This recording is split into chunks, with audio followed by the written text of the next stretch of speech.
मंचावरील सर्व आदरणीय व्यक्तिमत्व, ज्यांच्यासाठी या कार्यक्रमाचे आयोजन केलं त्या सर्व माझ्या भगिनी, सर्वांना माझा नमस्कार। बरीच भाषणं झाली, बराच उशीर झालाय, परंतु जिजाऊ बद्दल किंवा आपल्या भेटी वर्षातून 2च वेळेस होतात, एक तर रक्षाबंधनला होते आणि दुसरी भाऊबीजेला। मग अशा वेळेस वारंवार नातं वाढण्यासाठी काहीतरी आपल्याशी बोललं पाहिजेच। मग अशी अंगणवाडी ताई बोलली किंवा आशा ताई बोलल्या मानधनाबद्दल। जेव्हापासून मुख्यमंत्री एकनाथ शिंदे झाले तेव्हापासून दर 2 महिन्यांना मी त्यांच्याकडे विषय टाकत असतो की बाबा यांचा मानधन वाढलं पाहिजे, यांनाही सरकारी सेवेमध्ये घेतले पाहिजेत। कारण ज्यांनी कोविड काळामध्ये सगळे मंत्री संत्री आमदार खासदार सगळे घरी बसले होते, हा समाज जो जिवंत दिसतोय, आपल्याकडे अपुरी आरोग्य व्यवस्था होती, शिक्षणाचा अभाव असल्याने अनेक मनामध्ये भीती असायची या कोविडमध्ये बाबत, त्यावेळेस या आमच्या रणरागीने घराघरात जाऊन फिरत होत्या। अगदी स्वतःचं कुटुंब एका बाजूला ठेवून स्वतःचे लहान लहान मुलं, स्वतःच्या घरातले सासू सासरे आई वडील यांच्या जीवाची काळजी न करता, स्वतःच्या जीवाची काळजी न करता रणरागीने फिरत होते। यांचे ते इन्शुरन्स पण मला वाटतं नव्हते आणि समाजाची सेवा करत होते। यांचं मानधन वाढलं पाहिजे। त्यानं काय काळजी करू नका, तुम्ही तुमची ताकद दाखवा येत्या 2-3 महिन्यामध्ये। जसे आता ते मराठा आंदोलनवाले जारंगे बोलतात ना, तसं मी सांगतो तुम्हाला की सरकारच्या बापाला पण तुमचं मानधन वाढवायला लागेल, पगार वाढवायला लागेल। कारण तळागाळातले काम करणारे तुम्ही लोक, एकेकाच्या मंत्र्याच्या बंगल्याचा खर्च किती, एक आमदार खासदाराच्या मेडिकलची खोटी बिलं किती असतात, त्याचे आकडे फार मोठे आहेत। रिटायर नंतर यांचे पेन्शन किती मोठे असतात, एवढे पैसे तर आपल्याला नाही लागणार। या देशाचे जर आमदार खासदारांच्या पेन्शन बंद केल्या तर आपल्यासारखे सगळे गुन्ह्यागोविंदात राहतील, एवढे पैसे आपल्याला महिन्याला व्याजाचे पैसे येतील, एवढी अशी व्यवस्था आहे। त्यानं आज आपण पाहतोय मुंबईच्या बाजूला असलेला आपला जिल्हा, समस्या आहेत त्या आहेत, प्रचंड बेकारी वाढलेली आहे।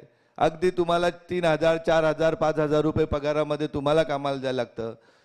नोकऱ्या नाही राहिल्यात। भिवंडीसारख्या शहरामध्ये बघायला गेलं तर लूम्स बंद पडलेले आहेत, त्याच्यात टोरंटो आणून आपल्या डोक्यावर बसवलेलं आहे।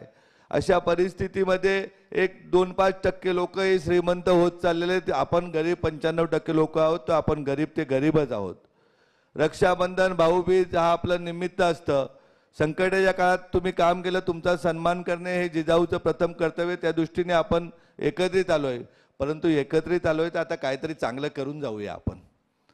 आज समाजामध्ये आपण फिरताय, तळागाळात फिरताय, आपले संस्थाचे कार्यकर्तेही तळागाळात फिरताय आणि तुमचं आमचं दोघांचं म्हणणं एकच आहे की समाजातील गोरगरिबाला ज्या मुलाला चांगलं उच्च दर्जाचं शिक्षण मिळालं पाहिजे। त्यानं आज भिवंडी तालुक्यासाठी सांगायला गेलं तर चारही बाजूला आपल्या स्पर्धा परीक्षा अकॅडमी आहेत, पोलीस अकॅडमी आहेत, जिथे सांगाल तिथे पोलीस अकॅडमी देऊ।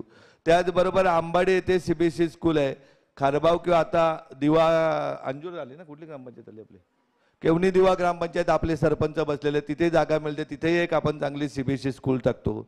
आणि तुमच्या सगळ्यांची इच्छा झाली असली, प्रगल्भ इच्छा असली आणि चांगले लोकप्रतिनिधी बनून आपल्यातीलच कोण जर खासदार पदावर बसला तर नक्कीच भिवंडी शहरातही पूर्वला एक आणि पश्चिमला एक चांगल्या सिंगाण्याच्या धर्तीवर, ज्याप्रमाणे झडपोलीला शाळा आहे त्या धर्तीवरच शाळेचं आयोजन करण्यात येईल। या गोष्टी होत राहतील। आपल्याला प्रत्येक तालुक्यामध्ये एक चांगली CBSE स्कूल करायचीच आहे, कारण आपलं स्वप्नच आहे जिजाऊचं गेल्या 15 वर्षापासून। आज आपली सगळ्यांची वाट लागली, त्याला मुख्य कारण आहे शिक्षण। आपल्याकडे शिक्षण नसल्यामुळं आज याचा झेंडा घेतो, आज क्षणभंगूर सुखासाठी त्याच्याबरोबर जातोय, परवा तिसऱ्याबरोबर जातो आणि याचाच आपले राजकारणी मंडळी म्हणा किंवा प्रशासन म्हणा गैरफायदा घेत असतात। त्यानं आपल्याला तुमच्या आमच्या मुलांना तर चांगलं उच्च दर्जाचं शिक्षण द्यायचंच आहे, परंतु गावातील ज्या मुलाला वडील नाही, मुलीला वडील नाही, तिलाही शिक्षण देण्यासाठी जिथे कमी पडेल तिथे तुमचं कुटुंब प्रमुख म्हणून जिजाऊ तुमच्या बरोबर असेल। गावातील तुमच्या सगळ्यांच्या आरोग्याची काळजी तर जिजाऊनी घेतलेली ते कारण आपण नातेवाईक आहेत, सख्खे भाऊ बहिणीच्या पलीकडचं आपलं नातं आहे।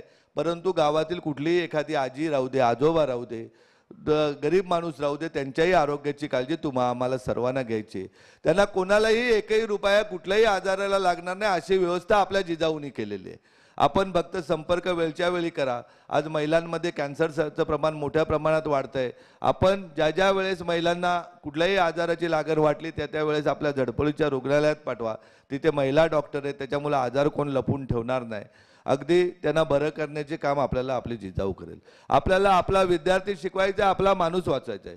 त्यानं निव्वळ ग्रॅज्युएट होऊन किंवा निव्वळ शाळा उघडून आपली पोरं नाही शिकणार. आज आपल्या रत्नागिरी सावंतवाडीपासून तर मोखाडा तलासरीपर्यंत स्पर्धा परीक्षा वाचनालय आहेत.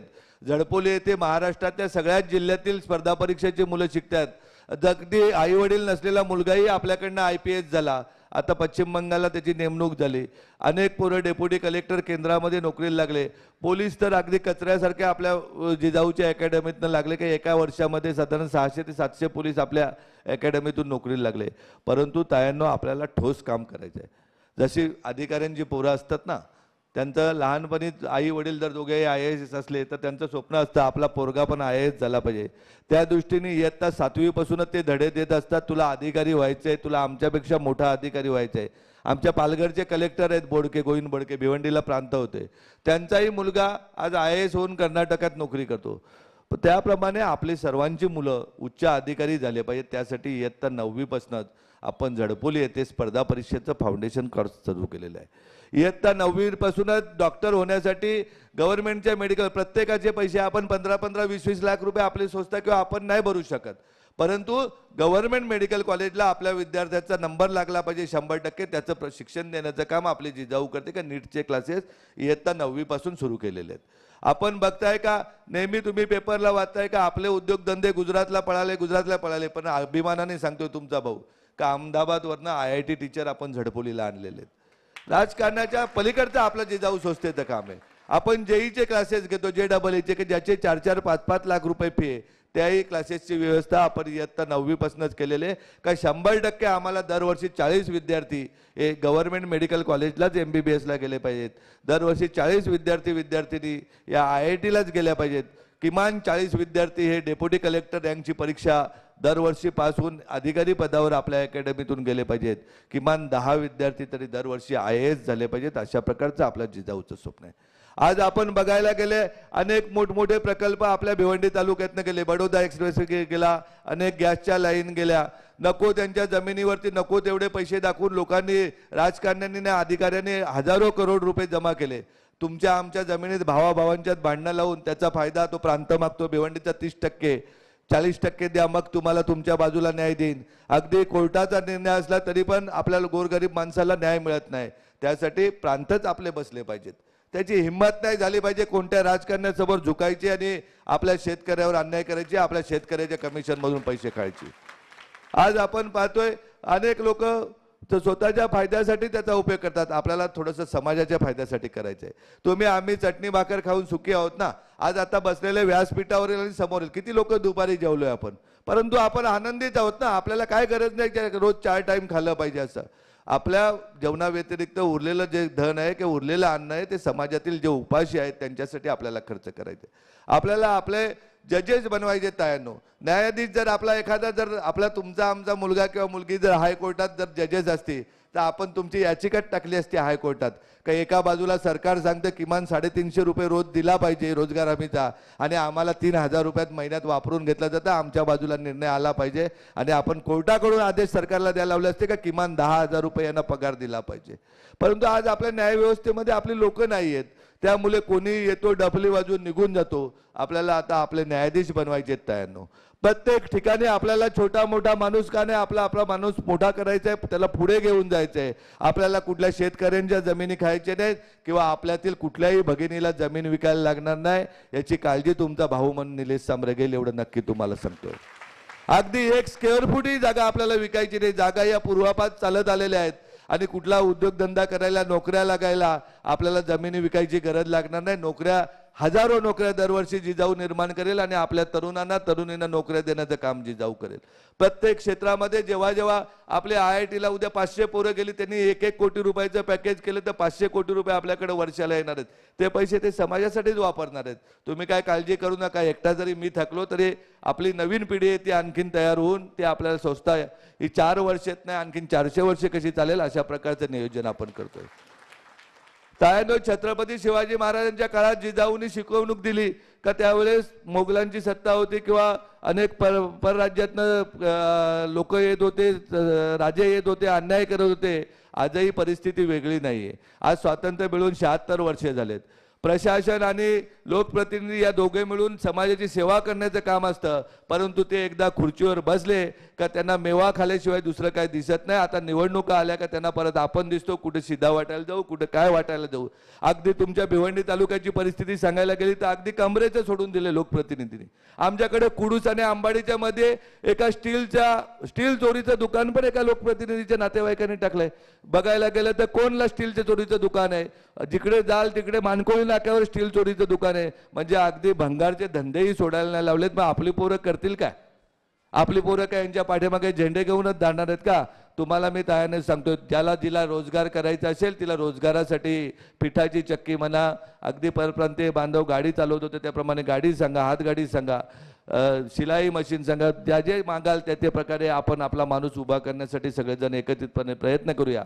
आपल्याला फार काय 10 लाख 20 लाख रुपये वर्षाला आले पाहिजेत असं नाही, पण किमान 25 ते 30 हजार रुपये महिन्याला घरी कसे येतील सन्मार्गाने, अशा प्रकारची व्यवस्था आपण सर्व मिळून करूया. हे तुम्हाला नक्कीच सांगतोय. आज आपण गट क आणि ड च्या परीक्षेबाबत प्रत्येक ठिकाणी मार्गदर्शन शिबिरे करतोय. अनेक ठिकाणी क्लासेस सुरू आहेत. तुमच्या भागामध्ये जे कोणी मुलं असतील मुली असतील अगदी 10,000 रुपयामध्ये गोडाऊनला कामाला जात असतील, त्याचंही कमिशन 2,000 रुपये राजकारणी मंडळी खात असतील तर त्यांना 2-2, 3-3 महिने तुम्ही घरी बसवा, त्यांचा पगार पण मी देईन, परंतु त्यांना जिजाऊच्या अकॅडमीत जाऊन अभ्यास करायला सांगा. त्यांना 100% सरकारी नोकरी देण्याचं काम आपली जिजाऊ करेल. आणि निवडणुका तर काय आमदार खासदार की सगळ्या निवडणुका तुम्ही सांगाल तर आपल्याला लढवायच्याच आहेत, परंतु आपल्याला पंतप्रधान कार्यालय चालवणारे पोरं आपल्यातून तयार करायचे आहेत. नुसते राजकारण्यांच्या मागे झेंडे घेऊन जाणारी नाहीत. राजकारण्यांच्या मागे आमच्याकडे एक ग्रुप आहे, त्या ग्रुपवरती दिवस रात्र चर्चा चालू असते. भिवंडी लोकसभा, अरे तुम्ही इतकी जर हे कराल तर बरं उमेदवार प्रचार तरी करायला कधी झालं, तुम्ही तरी कधी प्रचाराला करायला जाणार का? एवढा वेळ रिकामा आमच्या माणसांकडे असतो. हा रिकामा वेळ राहता कामा नये. आपली स्वप्न तर खूप मोठी आहेत तायांनो, का अगदी पंतप्रधान कार्यालय चालवणारा विद्यार्थी हा आपल्या या मातीतून गेला पाहिजे. सर्वोच्च न्यायालयाचा न्यायाधीश चंद्रचूड साहेब ज्याप्रमाणे त्याप्रमाणे आपल्या भिवंडीतून म्हणा किंवा ठाणे जिल्हा पालघर जिल्ह्यातनं विद्यार्थी हा सर्वोच्च न्यायालयाचा न्यायाधीश झाला पाहिजे. प्रत्येक क्षेत्रामध्ये किमान बघायला गेलं तर आज आपल्या राज्यामध्ये कधी मंत्रालयात गेल्या तर तुम्ही जाऊन बघा किती आहेत आपले अप्पर मुख्य सचिव. हे अगदी 5-10% पण आपले सचिव नसतील. मग मी सांगतोय 90% परप्रांतीय बांधव सचिव आहेत. अगदी राज्याचे मुख्य सचिव आहेत ते सौनिक साहेब बिहारचे आहेत. आपण बघायला गेलं तर पूर्वीच्या काळात यूपी आणि बिहारची बऱ्यापैकी मंडळी आपल्याकडे इथे रोजगारासाठी येत होती. आज ती परिस्थिती शिक्षणाने तिकडची प्रगती करून टाकली, त्यांनी बदलून टाकलं सगळं. आज तुम्ही कधी जाऊन बघाल तर जिल्ह्यामध्ये 2-2 मेडिकल कॉलेज आहेत उत्तर प्रदेशला. UPSCचा रिझल्ट कधी बघाल तर कधी बघा तुम्ही, पहिला नंबर येतो UPचा, 2 नंबर येतो बिहारचा. आपला महाराष्ट्र कुठल्या कुठे फेकून गेला जातो. तो आपल्याला पहिल्या नंबरला आणायचे का? UPSCच्या रिझल्टमध्ये देशामध्ये सर्वात जास्त पुढे जास्त विद्यार्थी आपल्या जिजाऊ अकॅडमीतून गेले पाहिजेत, महाराष्ट्रातून गेले पाहिजेत. का ज्यांच्याकडे खरी ताकद आहे, ज्यांच्याकडे खरी सत्ता आहे. का एका कलेक्टरच्या अंडर कमीत कमी 50,000हून जास्त कर्मचारी असतात. आणि जेव्हा कलेक्टर आपला बसेल तेव्हा तो काय ग्रामसेवक तलाठी कोणाकडून पैसे मागणार आहे का? भिवंडीचा प्रांत येणाऱ्या प्रकल्पातून पैसे मागणार, त्याच्या बापाची काय हिंमत लागलेली आहे. त्यासाठी प्रशासनात आपल्याला आपल्यासारख्या गोरगरीब लोकांची विद्यार्थी मुलं गेली पाहिजेत. श्रीमंताचा मुलगा प्रशासनात जाऊन तोही पैसे कमावण्याचे फॅक्टरीत मशीन लावेल. कुठे 5 मशीन असतील पैसे मोजायचे तर त्याचा पोरगा झाल्यानंतर 10 मशीन आणेल आणि पैसेच मोजण्याचं काम, समाजाला लुटण्याचंच काम करेल. परंतु ते चित्र आता आपल्याला आम्हाला बदलायचं आहे. तायानो, रक्षाबंधन भाऊबीज हा निमित्त आहे आपला. 12 महिने 24 तास आपल्यासाठी जिजाऊचे दरवाजे 24 तास उघडे आहेत. झडपोलीचं घर तो आपल्यासाठी उघडे आहे. अगदीच सांगतोय मी, सकाळी सांगितलं ना, आताही सांगतो, झडपोलीमध्ये जी असलेली तिजोरी आहे ती तिजोरी तुमच्यासाठी खुली आहे. परंतु समाजाच्या सर्वांगीण विकासासाठी जिथे जिथे अडचण पडेल तिथे तिथे सांगा, तुमच्यासाठी खुली आहे. त्याचबरोबर मगाशी शहापूरलाही मी सांगितलं, आताही सांगितलं, माझ्या सख्या बहिणी जरी दोघी जणी राहिल्या तरी तुम्ही सख्यापेक्षा कमी नाही. ज्या वेळेस तुमच्यावर अन्याय होईल त्यावेळेस तुमच्या सख्या भावात कुठेही कमतरता होणार नाही याची काळजी मी नक्कीच घेईन. जेव्हा जेव्हा तुम्हाला गरज लागेल तेव्हा तेव्हा सावलीसारखा तुमच्या बरोबर असेल. परंतु तुम्ही जाताना मनाशी एक उराची स्वप्न बाळगा. ज्याप्रमाणे मी सांगतोय का मला 500 UPSC अधिकारी करायचे आहेत, मी तुमच्या ताकदीवर सांगतोय. तुम्ही प्रत्येकाने स्वप्न बाळगा का माझ्या ज्युरिडिक्शनमध्ये भले माझा मुलगा हुशार नसेल, माझी मुलगी हुशार नसेल, परंतु गावातील जो गोरगरिबाचा, आमचा बुद्ध बांधवाचा, आदिवासी बांधवाचा, आगरी बांधवाचा, कोळी बांधवाचा, कुणबी बांधवाचा, मुसलमान बांधवाचा, कुठल्याही समाजाचा तो मुलगा मुलगी राहू दे, तिच्यात स्पिरिट आहे, तिला अभ्यास करण्याची ताकद आहे, तर तिला मी 100% UPSC करण्यासाठी मी प्रयत्न करेन आणि त्यासाठी माझ्या भावाची मदत घेईन. अशा प्रकारचं स्वप्न आपण पहा. बेकारी देशाची प्रगती सरकार करेल तेव्हा करेल, आपली प्रगती सरकार करेल तेव्हा करेल, परंतु आपण शिक्षण आणि आरोग्याची प्रगती नक्कीच करू.